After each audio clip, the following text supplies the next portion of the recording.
السلام عليكم ورحمة الله. أهلا بيكم في فيديو جديد. النهاردة إن شاء الله هوريكم خامة من خامات قماش التنجيد. خامة حلوة قوي، تبدو إنها جلد لكنها قماش مش جلد. فالخامة دي بتنفع كراسي سفرة، تنفع فوتيهات، تنفع أنتريهات كاملة، تنفع ركنات، بتنفع في حاجات كتيرة قوي. وكمان الخامة ممتازة جدا. بالنسبة للأسماء بتاعة الأقمشة، الأسماء بتختلف من مكان لمكان يا جماعة. كل محل بنروح بيسمي القماشة اسمه مختلف عن المحل التاني.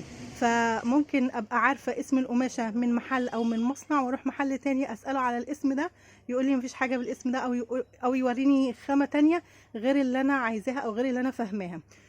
فاللي عاجبه اي خامة من الخامات اللي بننزلها عندنا هنا في القناة، يلقطها سكرين ويروح المحل ويطلب، يعني يوريها للي بيبيع ويقول له عايز خامة زي ديت. فالمشكلة مش في الاسم، المشكلة دلوقتي انك تلاقي الخامة اللي احنا بنعرضها. تمام. فاحنا هنا بنقول لو خامة حلوة بنقول عليها، لو خامة بتنسل ولا كده برضو بنقول ابعدوا عنها احسن. فالخامة دي من الخامات الممتازة. تعالوا اوريها لكم عن قرب.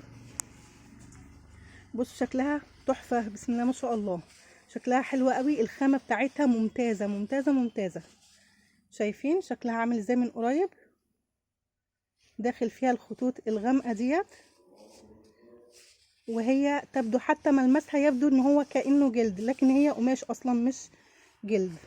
الظهر بتاعها بقى مش بطانة اللي ورا دي، يعني دي مش بطانة والقماشة بتفصل البطانة عن النسيج اللي فوق، لا، هي الظهر بتاعها كده عامل كأنه فايبر، لكنها دي مش بطانة.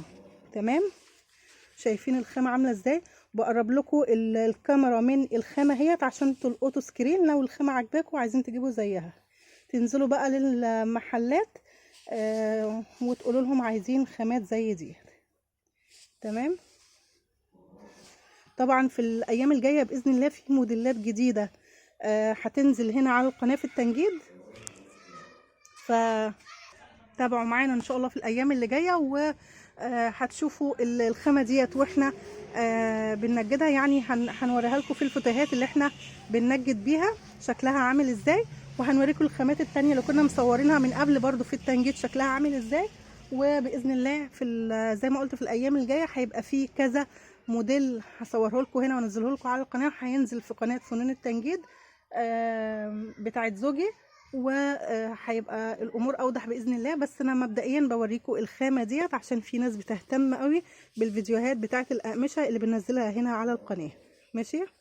يا رب الفيديو ده يكون عجبكم وتكونوا استفدتوا منه. لو عجبكم الفيديو اعملوا لايك واشتركوا في القناه. والسلام عليكم ورحمه الله.